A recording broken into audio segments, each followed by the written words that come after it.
अस्सलाम वालेकुम। आज का लेक्चर है प्रेसी राइटिंग पे, जो आपके इंग्लिश बी में 25 मार्क्स का एक क्वेश्चन आएगा, जिसपे आपको एक पैसेज दिया जाएगा, ठीक है, जिसको हम ओरिजिनल पैसेज बोलेंगे।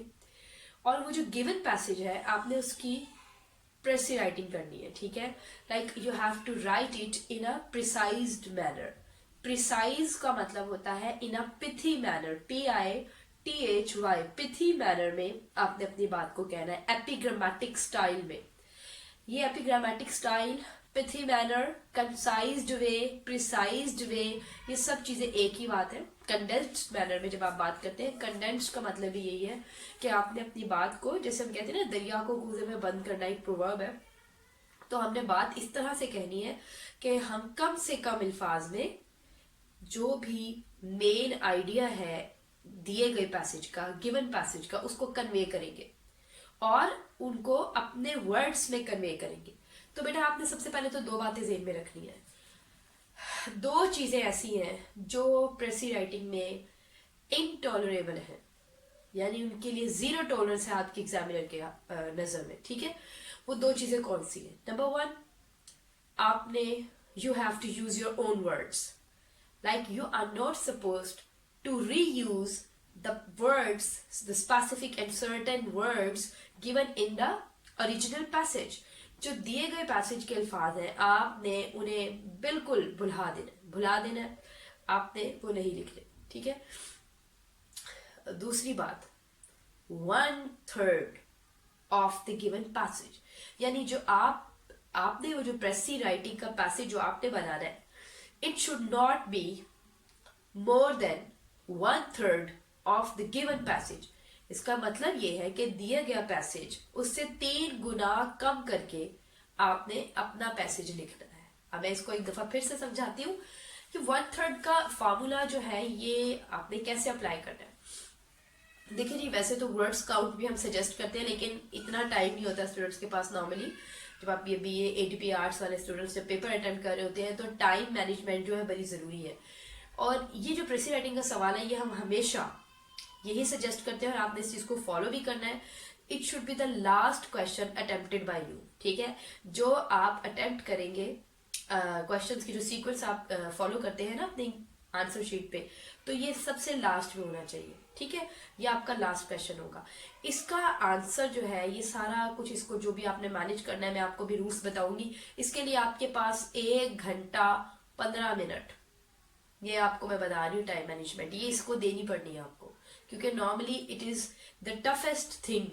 ये एज्यूम किया जाता है कि ये बहुत मुश्किल है, लेकिन believe me, I am going to tell you certain rules. अगर आप उन रूल्स को स्टेप बाय स्टेप उसी तरह से फॉलो करें जिस तरह से I am going to tell you, तो I assure you, you can easily handle the situation, you can easily write a very nice precis, ठीक है, अ वेरी रीजनेबल वन। अच्छा, अब मैं आपको ये बताती हूँ कि इस प्रेसी राइटिंग में आपने जो 1/3 का मसला है वो कैसे हल करना है। आपने जो दिए गए पैसेज की लाइंस है उन्हें काउंट कर लेना है। वो कितनी है? 1 2 3 4 5 6 7 8 9 10, फॉर एग्जाम्पल वो 10 लाइन्स है। आपने इसको डिवाइड करना है 3 पे। अब कैसे डिवाइड करेंगे? 3 पे 10 का नियरेस्ट डिजिट कौन सा है, यानी 10 के आसपास वो नियरेस्ट डिजिट कौन सा है जो 3 पे मुकम्मल तौर पे अप्लाई कर सकते हैं, मतलब डिवाइड हो जाता है। तो वो कौन सा है? 3 3s are 9, 9 पूरा उत्तर है। एक्चुअल लाइन्स कितनी है? 10, तो मतलब आपका आंसर 3.5 होगा। अच्छा, अब अगर आपको दी गई लाइन्स 11 है तो अब करीब तर जो है डिजिट जो 3 के टेबल पे मुकम्मल मतलब के डिवाइड हो जाता है वो है 12।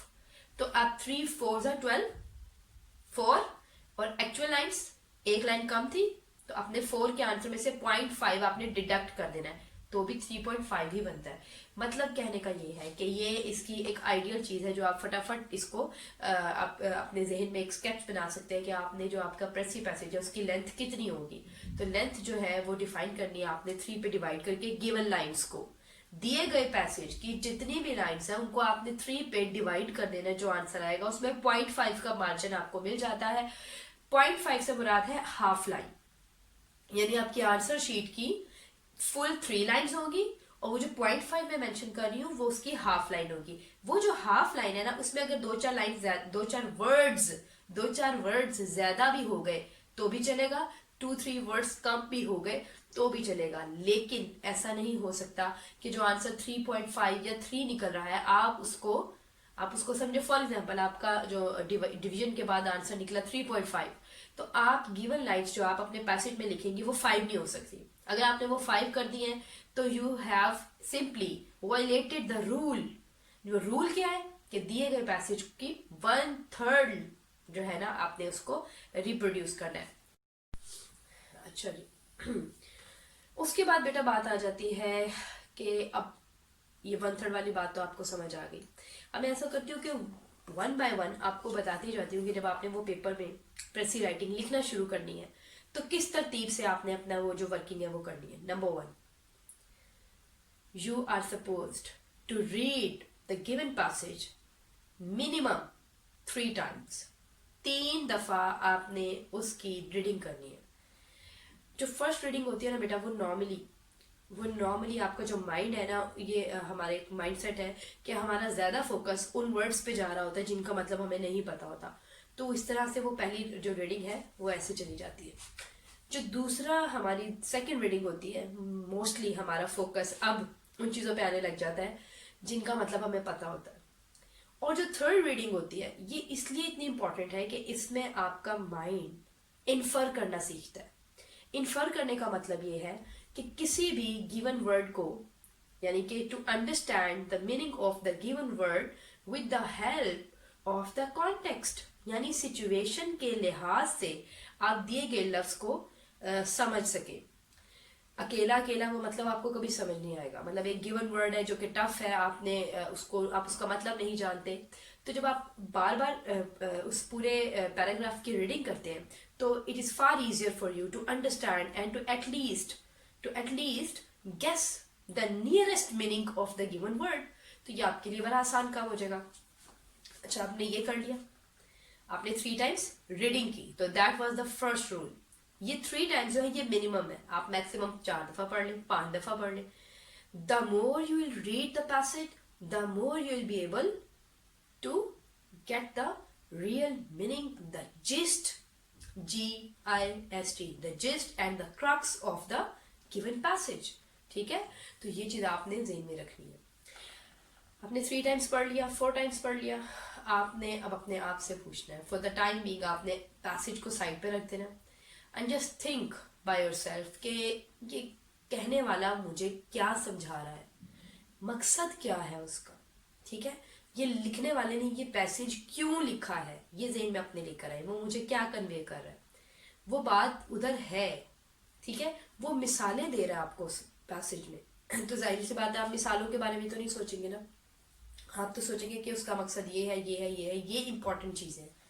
अब आपने क्या करना, अब आपका थर्ड स्टेप क्या होगा। 2 स्टेप्स आपके हो गए। नंबर 1 क्या था, you need to count the lines and divide it by 3, answer निकाल के साइड पे रख दिया।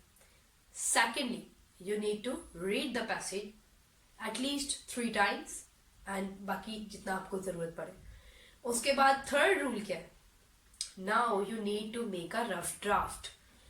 अच्छा, अब ये रफ ड्राफ्ट से मुराद ये नहीं है कि आपने जान के उसमें कोई मिस्टेक्स करनी है। ठीक है, क्योंकि नॉर्मली बच्चे कहते हैं जी रफ ड्राफ्ट है, मैं इसमें मिस्टेक्स कर लेती हूँ, कोई बात नहीं, ये कौन सा एग्जामिनर ने यहाँ से मार्क्स देने हैं। ये आपने नहीं करना। हम इसे रफ ड्राफ्ट इसलिए कहेंगे कि हमने सेफ साइड पे रहने के लिए इसको अपनी आंसर शीट के लास्ट पेज पे ऊपर बड़ी से हमने हेडिंग दे दी रफ शीट या रफ वर्क, ताकि एग्जामिनर को पता हो कि इस पे आप जो भी काम कर रही है वो आपकी एक्चुअल आंसर शीट का हिस्सा नहीं है। आपने वो हेडिंग दे दी, उसके बाद आपने वहां पर रफ ड्राफ्ट बनाना है और ये सोचते हुए बनाए जैसे कि ये आपका फाइनल ड्राफ्ट है, ताकि अगर कोई गलती की गुंजाइश हुई तो वो उसी वक्त निकल और आप उसको उधर ही रेक्टिफाई कर दें, यानी करेक्ट कर दें, और उसके बाद आप उसको एज इट इज आगे लिख सकते हैं। अब ये रफ ड्राफ्ट बनाना कैसे है, आपको कैसे पता चलेगा कि ये जो मैंने लिखना है वो कौन सी बातें लिखनी है और कौन सी नहीं। मैं इसकी आपको एक मिसाल देती हूँ, ठीक है ना। फॉर एग्जाम्पल, आपको एक पैसेज आया जिसमें सोशल मीडिया की एग्जाम्पल दी गई है और सोशल मीडिया की बात है। ठीक है, the topic is social media, और राइटर ने गिवन पैसेज में जो है आपको डिफरेंट उसके फायदे भी बताए हैं, नुकसान भी बताए हैं। अब फॉर एग्जाम्पल इसकी एक स्टेटमेंट है कि सोशल मीडिया आज की दुनिया में बहुत अहम हैसियत रखती है, ठीक है। It yields a great influence in our life. और उसके बाद आगे उन्होंने लिखा होता है कि it has certain advantages as well as disadvantages. अब वो एडवांटेजेस बताना शुरू कर देते हैं, ठीक है, कि सोशल मीडिया का ये फायदा है, फला फायदा है, हमें इंफॉर्मेशन पास करना आसान है, सोशल मीडिया से हमारी हमारी जो we can raise our voice against any kind of brutality, any kind of violence, हम ये कर सकते हैं, हम फला कर सकते हैं। अच्छा, उसके बाद वो कहते हैं however social media has its side effects as well, और वो फिर उसकी साइड इफेक्ट्स की एक लिस्ट बना देते हैं, ठीक है, मतलब लाइन बाय लाइन वो आपसे उसकी साइड इफेक्ट शेयर कर रहे हैं। अब आपने अपना रफ ड्राफ्ट कैसे बनाना है, अपने आप से पूछें कि आपने इस पूरे पैसेज में जो पढ़ा वो आपको क्या बताया जा रहा है, ठीक है, मतलब क्या है, मकसद क्या है। तो वो मेरे ख्याल में स्टार्टिंग लाइन से ही आपको समझ लग गया कि सोशल मीडिया इंपॉर्टेंट बहुत है, इसके फायदे भी हैं लेकिन इसके नुकसान भी हैं। जो कुछ मैंने बोला अगर मैं उसको प्रिसाइज फॉर्म में आपसे शेयर करूं, जो मैंने आपसे पहले बोला, जो मैंने कहा सपोज करें कि पैसेज में ये लिखा है, तो आप समझ जाएं कि अब जो मैं प्रेसी बनाऊंगी ना, मैं उसमें ये बातें नहीं लिखूंगी एक एक लाइन पूरी पूरी के जी इससे इन्फॉर्मेशन बड़ी जल्दी हम पास कर सकते हैं। दूसरा ये कि अगर कहीं कोई किसी किस्म की डोमेस्टिक या सोशल या कोई भी वायलेंस है, हम उसके अगेंस्ट अपनी आवाज एक मौसर तरीके से शेयर कर सकते हैं। मैं ऐसे नहीं लिखूंगी, मैंने चूंकि कंसाइज्ड मैनर में लिखना है तो मैं सीधी सीधी बातें करूंगी, मैंने मिसालें नहीं देनी, क्योंकि ओरिजिनल पैसेज में फायदे का वर्ड लिखने के बाद जो जो जुमले मैंने पूरे पूरे लिखे हुए हैं वो तो पूरी मिसालें हैं। मैं क्या करूंगी, मैं इसको कंसाइज मैनर में इस तरह से बोलूंगी कि सोशल मीडिया, ठीक है, social media has a great role in our life, in our daily matters. It not only has specific benefits but also certain disadvantages। अब वो एडवांटेजेस क्या क्या है, डिसएडवांटेजेस क्या क्या है, मैं उनको डिटेल्स में नहीं बताऊंगी।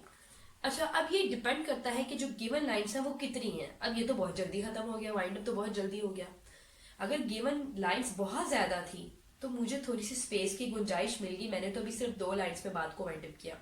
मैं क्या करूंगी कि मैं जो एडवांटेजेस शेयर करूंगी मैं उनकी वो डिटेल्स नहीं शेयर करूंगी, बल्कि मैं उनको एक अम्ब्रेला टर्म में इस्तेमाल कर लूंगी। अम्ब्रेला टर्म से मुराद है कि एक चीज को आप एक ओवरऑल एक टर्म यूज करके सारी डिफाइन करें। तो जैसे मैं कहूंगी इसका हमारी सोशल लाइफ में इसकी बहुत इंपॉर्टेंस है।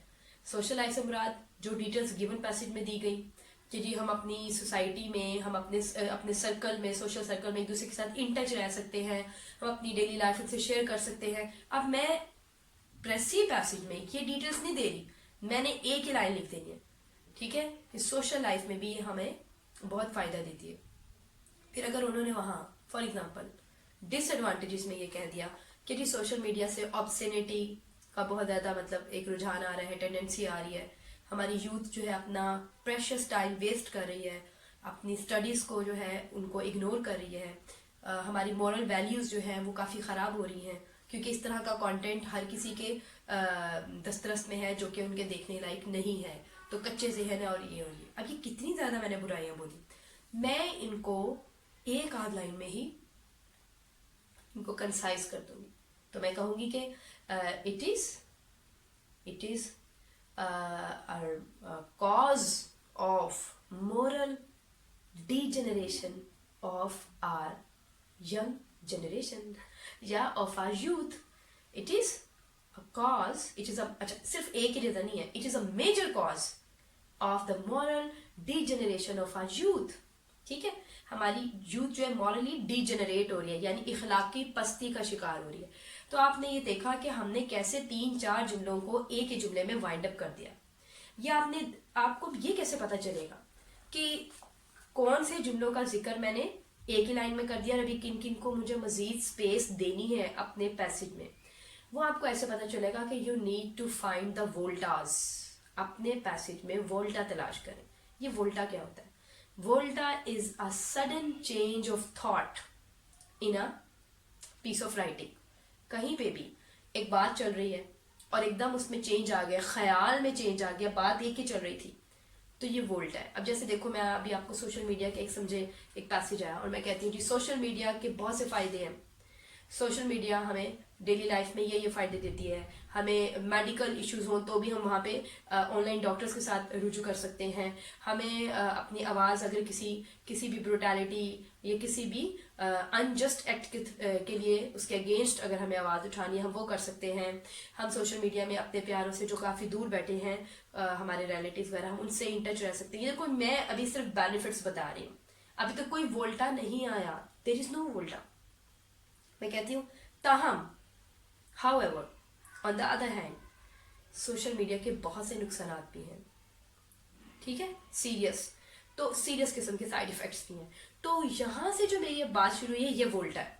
आपने अपने पैसेज में वोल्टाज तलाश करने हैं। जितने वोल्टाज होंगे ना, वो इसका मतलब है there is a change of thought, और वो जो थॉट बदल गई है ना, उसका जिक्र, उसको मेंशन आपने अपने प्रेसी पैसेज में जरूर करना है। और करना कैसे?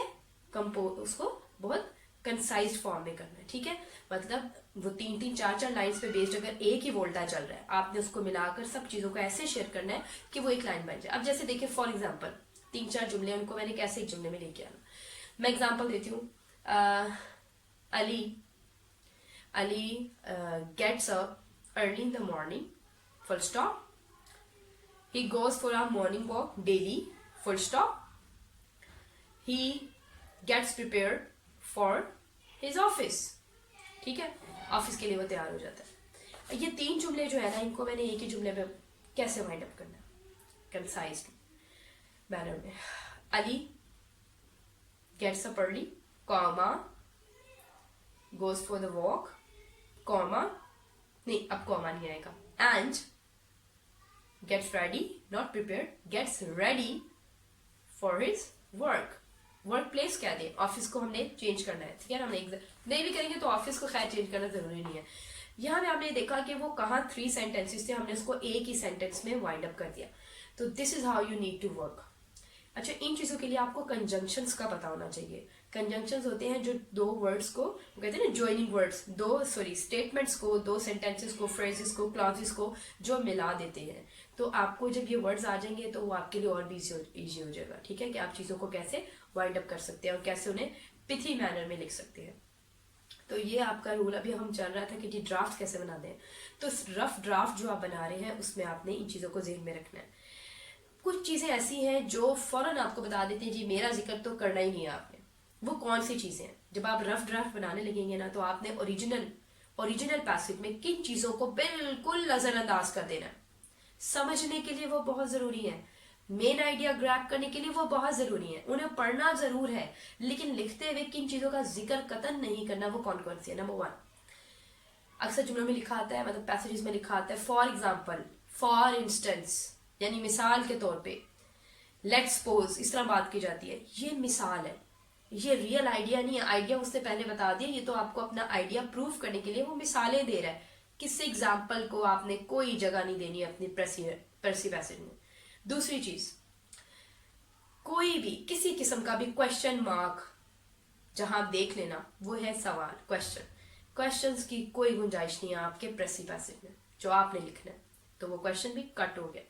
अच्छा, रेफरेंसेस, हवाला होता है जिसे हम कहते हैं जी, फॉर एग्जाम्पल कुरान में ये लिखा गया है, as it is said in Quran by Allah. अब होली कुरान का जो रेफरेंस देके मैं अपनी बात मनवाना चाह रही हूँ, तो वो असल बात नहीं है, वो तो उस बात को प्रूव करने के लिए मैंने एक रेफरेंस दिया, हवाला दिया, या फला किताब में ये लिखा है, ये है, ये हम ये जो प्रोवर्ब पढ़ते हैं, ये चीजें आपको सिर्फ समझाने के लिए बताई जाती है, ये खुद अपने आप में असल आइडिया नहीं है, ठीक है। इलामा इकबाल का कोई शेर लिखा हुआ, फॉर एग्जाम्पल किसी की कोटेशन लिखी हुई है, कोटेशन मार्क्स जहां पे भी लिखे हुए हैं, वो भी अगर तो वो डायलॉग नहीं है, डायलॉग बेस्ड प्रेसी पैसेज के अलावा कोई अगर कोई और पैसेज आया जिसमें डायलॉग्स नहीं है, सिंपल पैराग्राफिंग चल रही है और उसमें कोई भी कोटेशन मार्क्स आ रही है, तो समझ जाए कि वो भी किसी का कोट है जो अपनी बात को बेहतर तरीके से समझाने के लिए आपसे शेयर किया गया है, उसकी भी कोई जगह नहीं है आपके प्रेसी पैसेज में, ठीक है, चाहे वो आपके अपने अल्फाज में क्यों ना हो, लेकिन उस बात का जिक्र वहां नहीं करना, क्योंकि that is not the main idea. वो तो मेन आइडिया को प्रूफ करने के लिए अपने व्यू पॉइंट को प्रूव करने के लिए एक कहने वाले ने उन चीजों का हवाला दिया। देखिए, जब इस तरह की चीजों को आपको डिटेक्ट करना आ जाएगा और आप उनको क्रॉस करती जाएंगी वर्चुअली, बल्कि आप चाहें तो उसको पेंसिल से आप उसको लाइट से मार्क कर सकते हैं, ठीक है, ज्यादा उस पर कुछ लिखना नहीं क्वेश्चन पेपर पे, लेकिन उन लाइन्स को कट कर सकते हैं इजीली। तो क्या होगा, अब जो रिमेनिंग लाइन्स है उनको मजीद शॉर्ट करके लिखना आपके लिए आसान हो जाएगा। आपको पता होगा यार ये बातों का जिक्र मैंने लाजमी करना है और इन बातों की तो मैंने बिल्कुल फिलहाल टेंशन नहीं लेनी। अब एक और बात, वो ये कि बच्चे ना बड़े कंफ्यूज हो जाते हैं कुछ डिफिकल्ट वोकैबुलरी वर्ड्स की वजह से। ऐसे वर्ड्स होते हैं जिनको वो जानते नहीं उनके मतलब। वहाँ पे क्या करना है, जब आप बार बार रीडिंग करते हैं तो आपको वो वर्ड्स, उनके मीनिंग्स, कम से कम नियरेस्ट मीनिंग्स, कि वो पॉजिटिव है या नेगेटिव है, वो किसी की जॉयफुल स्टेट ऑफ माइंड को शो कर रहा है या उसकी मेलनकॉलिक स्टेट ऑफ माइंड, यानी वो खुशी को जाहिर कर रहा है या दुख को, वो गुस्से को जाहिर कर रहा है या नफरत को, ये सारी चीजें गेस करना आ जानी। तो वो कैसे आएंगी, जब आप बार बार रीडिंग करेंगे। मैंने स्टार्टिंग में भी कह दिया। अच्छा, फॉर एग्जाम्पल लेट्स सपोज कि आपने बहुत दफा रीडिंग किया, आपको फिर भी एक वर्ड का मतलब समझ नहीं आ रहा, तो believe me you can simply ignore that word. Learn to ignore such things while you are going to write the rough draft. जब आप उसकी रीडिंग कर रहे थे उस वक्त तो आपने इसको खूब उस पर फोकस किया कि अच्छा जी मैं इसको किस तरह गेस कर लूँ। नहीं गेस कर सके, it's totally alright. No word is going to be that important, कोई भी लफ्ज इतना इम्पॉर्टेंट नहीं है कि you need to know the exact meaning to get the main idea of the paragraph. यानी कोई भी एक लफ्ज कभी भी इतना इंपॉर्टेंट नहीं है किसी भी दिए गए पैसेज पे कि अगर आपको उसका मतलब नहीं ना आया तो लो जी सारा मतलब नहीं आएगा। ऐसा नहीं है। ऐसे 3 4 5 6 वर्ड जरूर दिए होते हैं उन्होंने, और वो सिर्फ आपको कंफ्यूज करने के लिए दिए होते हैं। उन्होंने यही देखना एग्जामिनर ने कि क्या आपने आज तक इतना समझ लिया है कि we can never learn a specific language thoroughly. कभी भी हम एक लैंग्वेज को मुकम्मल तौर पे नहीं सीख सकते, और यही आपका इम्तिहान लिया जा रहा है। प्रेसी का जो असल मकसद आपको करवाने का है सिलेबस में वो ये है कि हमें ये पता चल जाए कि अगर हम कहीं पे बहुत ज़्यादा चीज़ों को सुन रहे हैं, कोई एक लेक्चर लिया फॉर एग्जांपल 45 मिनट्स का, अब उसको प्रिसाइज फॉर्म में किसी और को कन्वे करना है, तो हमने शॉर्टर मैनर में कैसे करना है। 45 उसको 3 पे डिवाइड करें, 15 मिनट में अब आपने आगे किसी को बताना है, वो 15 मिनट्स है आपके पास। तो जाहिर सी बात है आप सिर्फ इंपॉर्टेंट चीज़ों पे फोकस करेंगे। अगर बीच में कुछ वर्ड्स आपको समझ नहीं आए, just ignore them, let us grab the main idea, main crux जो है ना, उस पर हमने फोकस करना है। ठीक है, तो ये चीज़ मैं आपसे यही एक्सपेक्ट करूंगी कि मेरे स्टूडेंट्स जो हैं वो इस चीज़ को जहन में रखेंगी। ठीक है, उन वर्ड्स को समझने की कोशिश जरूर करें, नहीं आती उन्हें इग्नोर कर दें। ठीक है, ओवरऑल वैसे ही पढ़ना शुरू कर दें, आपको बातें समझ आ जाएंगी। और अब आपने जी रफ ड्राफ्ट बना रही है, मेक श्योर लाइंस को एक्सीड नहीं करना। जो आपकी डिमांडेड लाइंस है वो कितनी है, वो आपने शुरू में डिवाइड करके उनका आंसर रखा था, वो जो आंसर था उतनी लाइंस आपने लिख दी। अब आपने सारी लिख दी, ठीक है। लिखते वक्त एक बहुत बड़ी गलती बच्चियां करती हैं, स्टूडेंट्स करते हैं, वो ये कि जी सामने ना क्वेश्चन पेपर जो है उसका पैसेज भी होता है, साथ साथ देख देख के लिख रहे होते हैं। अब होता क्या है कि अनकॉन्शियसली आपका माइंड, बल्कि अनकॉन्शियसली क्या, हर तरह से आपका माइंड ना सिर्फ और सिर्फ दिए गए अल्फाज पर ही फोकस कर रहा होगा। वो उनके सिमिलर मीनिंग्स तक पहुंचने के लिए जितनी भी कोशिश करेगा उसको बहुत टाइम लगेगा। वो इसलिए कि सामने आपने वो वर्ड्स रखे हैं, आपने बेटा 4-5 दफा पढ़ लिया ना पैसेज, रफ ड्राफ्ट बनाते हुए इसको पेज को टर्न ओवर कर दे, वो सामने नहीं होगा, ऑटोमेटिकली आपको अपने वर्ड्स आते जाएंगे ज़हन में, आपको उनकी क्योंकि ख्याल रह जाएगा, अल्फाज सामने नहीं होंगे। अब वो जो मेन आइडिया उसको अपने वर्ड्स में आपने उसको जॉट डाउन कर देना है। जॉट डाउन मतलब you need to write it down. So यहाँ तक बात क्लियर हो गई होपफुली। या आपने कर दिया सारा काम, अपनी लाइन्स काउंट की, अब उसको अच्छी तरह पढ़ें, कोई ग्रामेटिकल एरर तो नहीं। बेटा याद रखें, you need to write in a simple manner. अगर आपको एक अच्छे से ऑर्नेटेड स्टाइल में लिखना आता है, ऑर्नेटेड स्टाइल से मुराद आप बड़ी फ्लावरी लैंग्वेज यूज कर सकती है, बहुत अच्छे अच्छे वर्ड्स आते हैं आपको, बड़ी यूनिक सी वोकैबुलरी आपको आती है, तब भी avoid using any extra ordinary style of writing. In the sense, किस सेंस में कह रही हूँ एक्स्ट्रा ऑर्डनरी, कि आप टफेस्ट वोकैबुलरी का इस्तेमाल करें। ऐसा आपने नहीं करना, जस्ट राइट सिंपल मैनर में लिखे। ठीक है, सिंपल आपके, हाँ उसकी स्ट्रक्चर में ब्यूटी जरूर होनी चाहिए, स्ट्रक्चर में ब्यूटी हो, लेकिन words out of the box ना हो। ठीक है।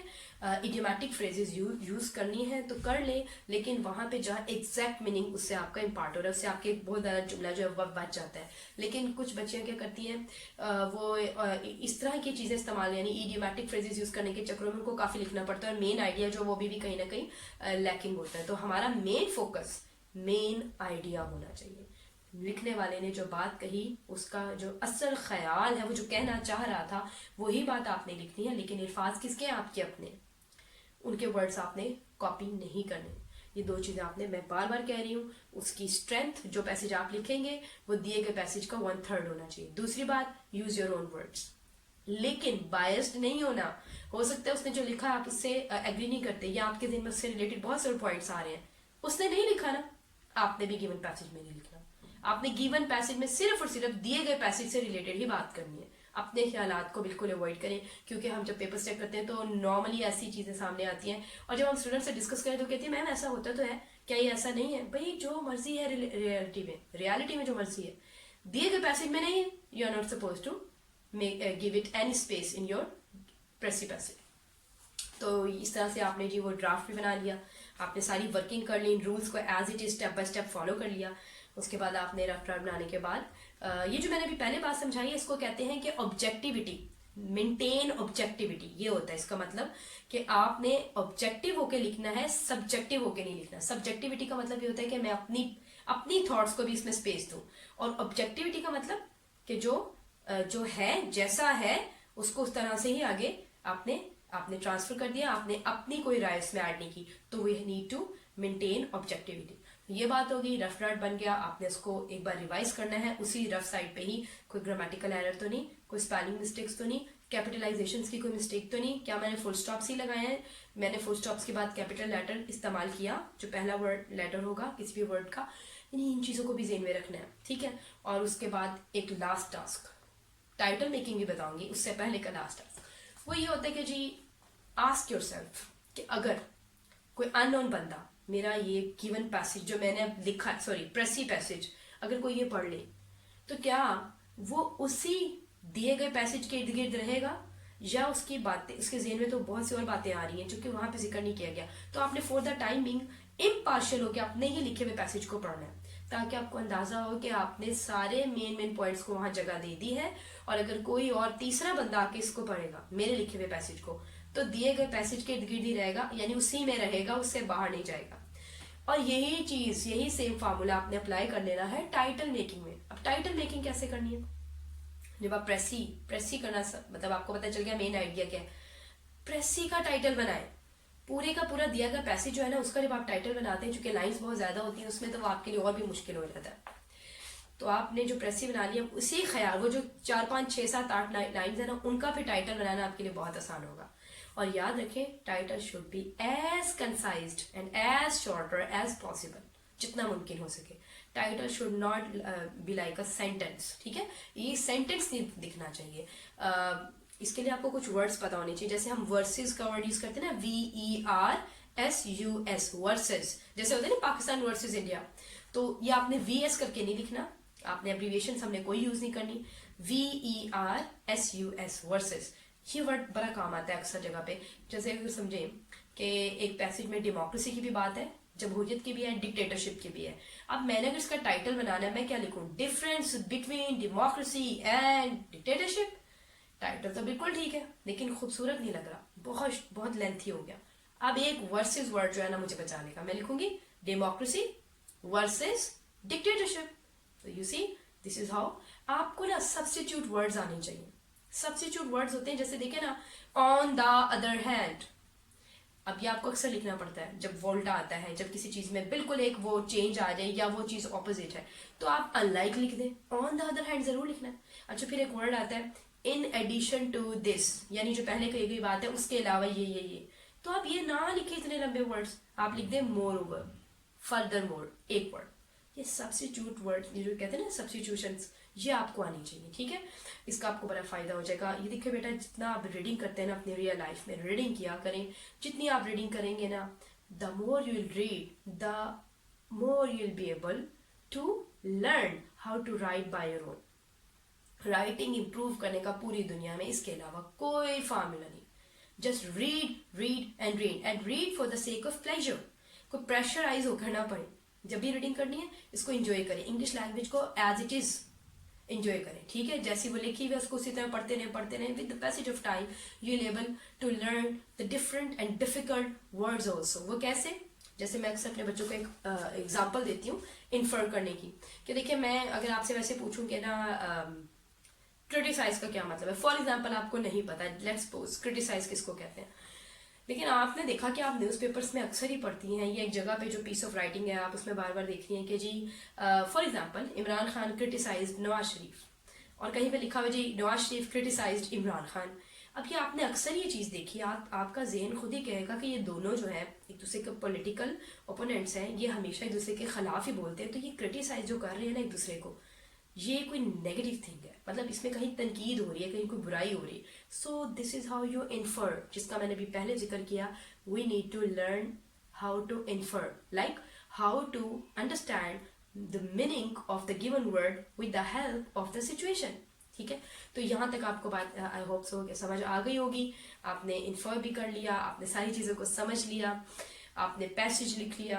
अब पैसेज लिखने के बाद टाइटल मेकिंग वो मैंने आपको बताई, और उसमें एक लास्ट चीज़, बिल्कुल लास्ट चीज़ वो ये है कि आपने अपने आप से यही पूछना है सवाल कि अगर एक अननोन बंदा, मतलब एक थर्ड बंदा जिसने ये गिवन पैसेज नहीं पढ़ा, मेरा लिखा हुआ पैसेज भी नहीं पढ़ा, गिवन पैसेज भी नहीं पढ़ा, उसके सामने अगर मैं ये टर्म बोल दूं जो मैंने टाइटल लिखा, तो क्या उसके ज़हन में वही तमाम चीज़ें आएंगी जो मैंने लिखी हैं, या बिल्कुल ही कहीं ऑपोजिट साइड पे चला जाएगा। अच्छा मैं इसके एक एग्जांपल दे देती हूँ आपको, जैसे देखिए, जैसे मैंने अभी सोशल मीडिया के ऐसे की आपको सॉरी पैराग्राफ की बात की, अब उसमें फायदे भी थे नुकसान भी थे।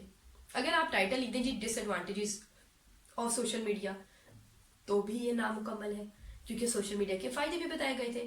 आप सिर्फ लिख दें abuses of social media, evils of social media, abuses of social media, side effects, ये पूरा नहीं है, this is not complete. Third बंदे को जब आप ये टाइटल बताएंगे ना, तो उसके ज़हन में सिर्फ और सिर्फ सोशल मीडिया के नुकसान आएंगे, फायदे नहीं आएंगे। अब अगर आप सिर्फ एडवांटेजेस लिख देंगे तो सिर्फ फायदे उसके ज़हन में आएंगे। तो आप दो काम कर सकती हैं, या तो आप दोनों बातें लिखें, uses and abuses of social media. अच्छा अभी भी हमें लग रहा है कि यार इसकी क्या जरूरत है अगर हम सिर्फ सोशल मीडिया लिख दें, क्योंकि अगर मैं किसी के सामने सिर्फ सोशल मीडिया का नाम बोलूं तो उसके ज़हन में फायदे भी आएंगे, नुकसान भी आएंगे। तो this is how you need to work on it, ठीक है। आई होप सो कि आज का लेक्चर आपके लिए इंपॉर्टेंट था। प्रेसी राइटिंग के लिए मैं आपको बार बार एक ही बात कहूंगी, रीडिंग बहुत ज़्यादा करें, अपने अल्फाज यूज़ करें, और किसी भी मुश्किल वर्ड को लेके कंफ्यूज नहीं होना, उसको अपना ख्याल रखें, दुआओं में याद रखें। अल्लाह।